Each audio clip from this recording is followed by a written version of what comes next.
Let's shift focus to the mega success that India received with the G20 summit. Now, India's presidency for the G20 summit is being hailed across the globe.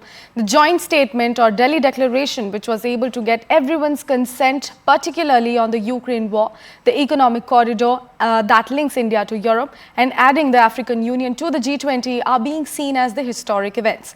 Now, CNN News 18's managing editor Zaka Jacob spoke exclusively to one of the chief architects of this G20 success, External Affairs Minister Dr. S Jaishankar, on slew of topics. Listen into that conversation.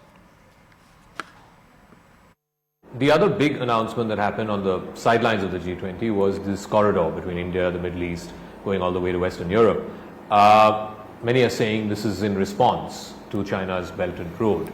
I know you will say that it stands on its own merit, but we have not seen, at least in scale, something to match what China has been doing for the last 10 years with One Belt, One Road. So to that extent, to the scale extent at least, is this something that matches up to it? Look, I think the moment you get into comparisons, you are going down a fundamentally wrong road. Okay? What is this about? This is about you have a very important economic center historically in human history, which today is once again regaining its place. It's the fifth largest economy. It's going to get bigger. You have another big historical economic center, Europe, and then you have countries between them, which again traditionally have played a very important role in ensuring commerce, not only between these two poles, if you would, but also between these countries in the middle and them. So, you know, yesterday evening we had a dinner for the Saudi delegation because the Crown Prince was here.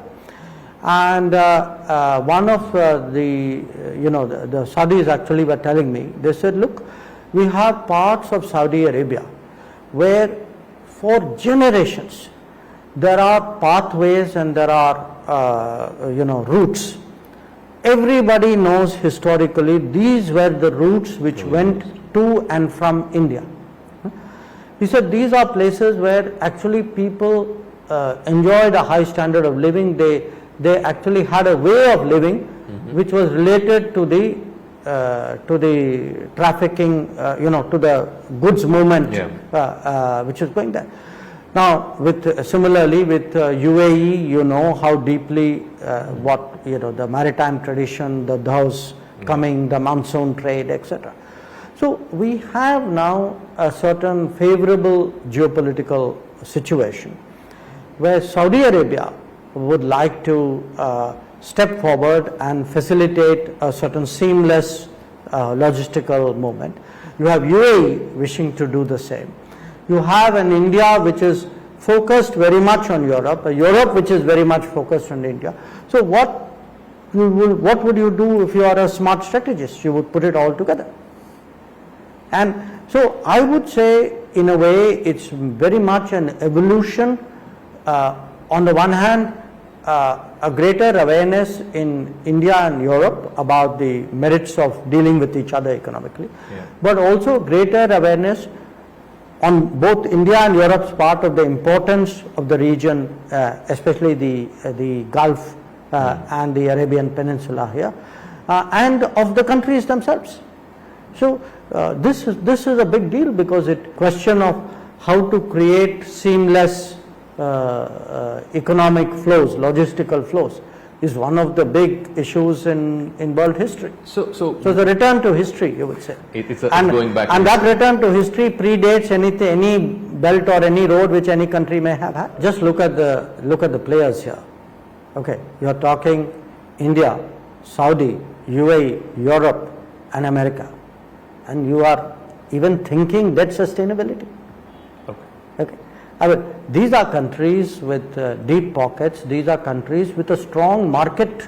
You know, they have the ability to evaluate projects and to say yes, this will work and that will not work. So I look again. I'm not making a political point when I say don't compare. I genuinely believe that this one is different. This is a set of today contemporary leaderships very aware of the opportunities before them.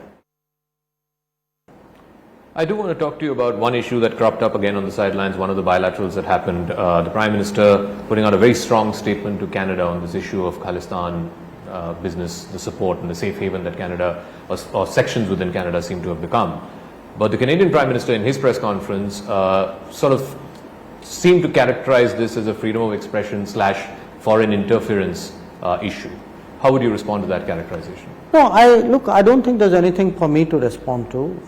The Canadian Prime Minister and his system said what they had to say. I think our system said what it had to say. The particular issue, which is the space which has been given to the Khalistanis in Canada, I think is a worrisome issue. I think we have,